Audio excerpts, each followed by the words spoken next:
Тайский бокс ранее был единственным видом спорта, которым занимались в спортзале военного комиссариата республики. Молодежь, приходящая сюда на тренировки, сегодня услышала радостную весть. Здесь открывает свой филиал спортивный клуб «Ахмат». Для гостей, приехавших на открытие, местные бойцы провели 6 показательных боев.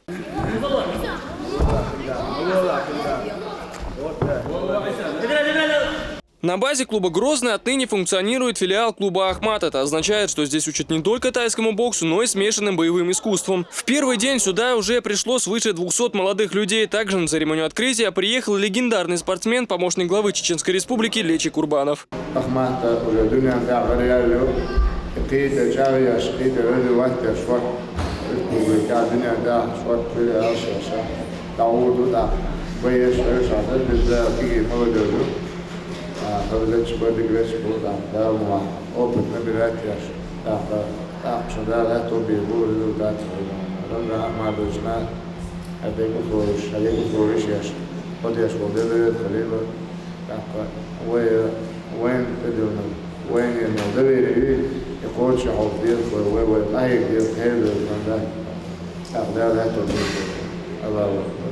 Руководитель филиала Хампаша Кадыров отмечает, что ребята, желающие тренироваться в зале, получат все необходимые условия. Тренировкой будущих чемпионов займется профессиональный спортсмен Сайфулла Якубов, который уже в этом месяце поедет на международные соревнования с участниками клуба «Ахмат».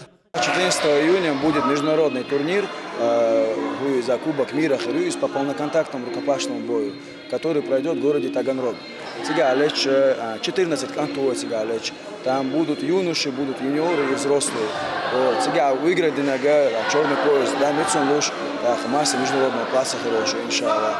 В турнире бой вечера Саюба, англичане, Саюбой, что готовится команда Кичембешлик. Руководство клуба планирует создать подобные филиалы в каждом районе республики. Основной целью является привлечь молодежь к спорту и здоровому образу жизни. Аслан Эльбукаев, Мурат Эльбукаев, Дауд Куруев. Новости.